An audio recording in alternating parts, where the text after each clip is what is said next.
You are about to watch a preview of a Sopography film, and if you would like to watch the full film and over 600 others, please head to www.sopography.co.uk and become a member. I don't describe myself as not a carp angler anymore because I still dream of fishing and stuff like that. It was my life. And I'm going to come on here next year and try and catch a carp out of it. That was my goal, to catch a Redesmere carp. We had two 40-pound fish sat side by side from me to you away. That's enough to get you on there. If that isn't, nothing is. And Choco had a big thing for full moons that morning. I just watched him. He's about come out to about halfway, but gave out this almighty crash. But the Black Mirror was the pinnacle of carp fishing in my mind. I'd gone down there guns blazing. I remember saying to Gaz, I'll give it 10 years, and if it's still alive, I'll assess it then. I saw a massive big cat. It must only be a mile from Redesmere. One lad had been saying he'd seen it. You know where the stream is? You've got the new bank. Yep. You know the new bank? There's a cornfield there. He said he'd seen this cat sat in the cornfield. Everyone took the piss and everything like that. And it was a fair few years later because I was driving. I didn't start driving till 2004. I was driving down Fanshawe Lane, which runs to Redesmere, and this thing just fucking crossed the road in front of me, right in the headlights, about the size of a Labrador, black. No way. I was like, what the fucking hell have I done? It almost still feels as if I dreamt it. But Oxford again, that was... there were always rumours of them knocking about round Stoneacre. Well, one of the guys that lived in the caravan said he'd seen it a few times on the approach to Lynch down that track in the fields left and right. Even Chris Winstanley said he saw something chasing a badger of all things up the back of the Birches bank in the night, and you'd be thinking, you go down that bottom bank on you and think, is anything watching me? Well, do you know what? 2 in the morning. In researching for this, I ended up stumbling on the stuff you did with Gaz about the top pool at Capesthorne and the atmosphere there. Oh yeah. What was that in Sub? Yeah. When you felt like there was a group of people behind you. Oh yeah, it was a weird place. That was It's it always had that air of being haunted, but I suppose old estate lakes can do. Anyway, so Rob, thank you very much for. We'd usually say inviting us to your home, but it's actually your mum's place, and I think I can't help but feel we've missed out on a bit of a treat, and we didn't get to head into North Wales because that's where you live now. Yeah, that's where I'm living now. What is it about North Wales that attracted you? My good lady Ruth, I suppose, to start with. It just so happened some of the best climbing in the country's on her doorstep. No coincidence there. So how often are you climbing then? And the climbing's local enough for you to get out and actually do it like quite regularly? I'm out a couple of times a week at least if the weather's good for it. I'm travelling maybe up to an hour. Yeah, when there's enough climbing in your sort of part of Wales that it can keep you quite satisfied that you're kind of indulging that obsession. Without a doubt, there's many lifetimes worth. So, oh really? Yeah. You don't feel the need to travel to the peaks to do it, or the only time I come over the peak is in the winter, really, when the weather's too bad in Wales, usually. And I think we need to say quite early on, and I did make a point of asking you because I wasn't sure. You're not fishing at the moment. No. Is that given how much of your life was set over to pursuit of carp? Do you still think about it, Rob? Is it something that is on hold, or is it something that's finished? It's not something that's on hold. I'd say it's finished, but never say never. I've still got tackle. I've still got. If I wanted to go out next week, I'd probably just have to buy some line and some bits and bobs. It's all there still. Although, be it my old original kit, wouldn't. What are we talking? What have you got? Like Harrison ballistas. Yeah. Some mid-90s, early 90s bait runners. Yeah. But this isn't because you're sentimental, right? This is purely annexed away just in case. Yeah, I think there is a bit of sentimentality in it. I couldn't just bin them. I mean, they are worthless. I couldn't imagine any. Saying that, I did see on eBay that bait runners seem to be fetching I thought, well, 70, 80 quid. Old bait runners, what's... I think that lockdown would have been a real prime time for people to buy stuff. Yeah. Especially like with an eye on the older bits and pieces. I know that when I didn't fish for a while when we had my daughter, and I just used that time to buy stuff that I couldn't afford when I was a kid, you know, like the stuff that was top of the range. Yeah. I've got Now, why is it so popular? Is it because it's bomb-proof and still going? Or the fact nostalgia. That... nostalgia. Or some people just want to look like they've been fishing a long time. Not sure, mate, but those ballistas, right, because you can chuck a lead, can't you? Yeah, with those? Cast, but not so much with those. Right. I reckon I was... nowadays they ended probably. The tip section had probably come off. It was... literally put together that years, many times. Years ago, it was candle wax that was using to keep them together. So God knows what they'd be like now. Can you take us, Rob, before we explore like a little bit more about your life now? Can you take us back to the moment that you actually hung up the rods? It wasn't that long ago, was it? No, around 2015, give or take. It wasn't a conscious effort. It just fizzled out. It just felt more of a chore to go. There was no drive to go anywhere. As I said to Gaz a few years ago, I was probably doing some of the hardest fishing putting the most effort I'd ever put in, but maybe not with the same enthusiasm.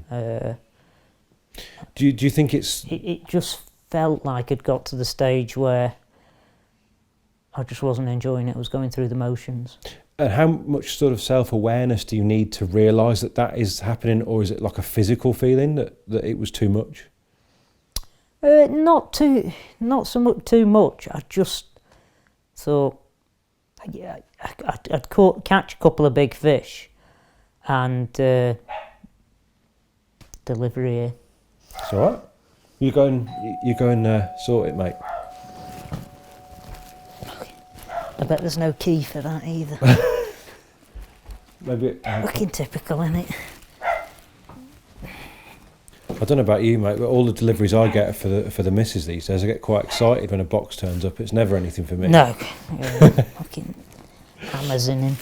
But so you caught a couple of big ones, and what they just didn't do they didn't give you the same. Yeah, no, I wasn't. Do you want me to shut her up?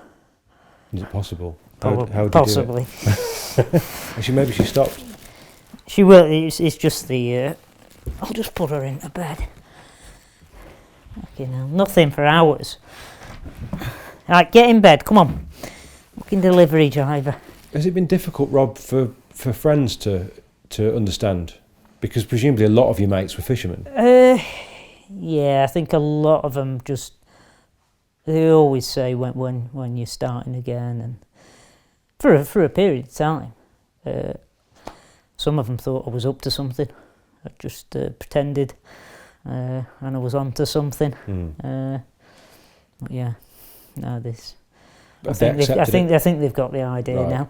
But then you lose friends through that. Yes, a lot of the time you're only friends because you've got the same interest. So as soon as you're not interested in it, it's like I could name so many people that I used to speak to every week that I don't anymore. I'm and sure it's they mutual. don't want to. No. Yeah, it's mutual. They don't want to hear what I've been fucking up to at the weekend any more than I want to hear what they've been up to. What elements of it do you miss, if anything? What elements do I miss? Christ. Particular lakes. Sometimes being sat out, having a brew in the morning on a nice morning. I think I miss a lot of. It's nostalgic, you know. I think to myself, I miss the Capesthorne estate, but it's where I was when I started fishing. I always visited it again through nostalgia, I suppose.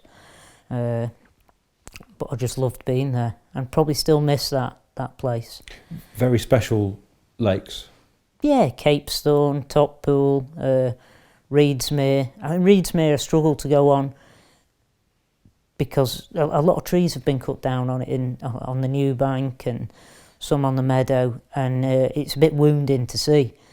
But now and again when I'm passing, I'll go down the railings or have a little wander up the shallows or something. I bet you still see the odd carp. We can't miss them, can you? It's an interesting paradox that the time of your life that perhaps is of nostalgic interest is also you were doing something that you now don't do. So it's almost... Well, yeah, I don't describe myself as not a carp angler anymore because I still dream I'm fishing and stuff like that. I mean, it was my life. It was from as early on as the first time I went fishing. My first memories of fishing are when my cousins took me fishing when I was 5. So was it was Capesthorne and on that estate that you really became an angler and became an angler, but the interesting thing about your story seems to be that you were very natural from an early age. You didn't have to force it at all. I think it's the same with anything. If people start stuff at a very young age, it becomes normality, doesn't it? It does, but you've got anglers like Gaz who admit to being way behind you at the same age. Yeah, but that I look at that as the waters in the period of time. Say me and Gaz started fishing at the same age. If we're fishing a different degree of difficulty of water, I think obviously you're a sponge when you're young, aren't you? If you're fishing a nice quiet little water with no competitiveness, say I think Gaz was on Thornycroft, which is relatively quiet. There isn't that information to take in. Whereas things like I threw myself in at the deep end a little bit, I think, with Capesthorne. Knowingly did that, or no, just youthful naivety. You just want to be there. You just see these big fish. You probably didn't even think you could catch them. You were just going for it. It seems absurd almost when you consider how instant gratification has become part of kids' lives now, whereas you presumably at that age, you weren't getting what you wanted very often at all. No, but I think having nobody teach me, me and my friend did so much blanking. I was telling this someone the other day that's taking his lad out piking. Between the ages of sort of 9 and 12, we'd fish local farm ponds and just any bit of water we could for anything. And me and my mate got the idea we wanted to catch pike. I think a next door neighbour had given us a wicker basket full of lures. And we were fishing. I'd be surprised if any of the ponds we chucked a lure in had pike in them. You know, never have, never will. Little farm ponds. So fishing wasn't necessarily, for a few years, wasn't success. It was just mucking about. It amazes me that you stayed in the game. What elements of it do you think were keeping you there? I don't know. Maybe the fact that now and again we did catch something, and then you're hooked then, aren't you? And also that, you know, that kind of the awe that just catching something provokes, presumably does change over time, doesn't it? It has to mellow, but maybe then you change the goalpost, don't you? So in making things harder, you're trying to recapture that that initial, the sort of impossible dream, if you like. Hopefully you enjoyed what you've just seen, and as I said at the start of this video, if you'd like to watch this film in its entirety, please head over to www.supography.co.uk and join today.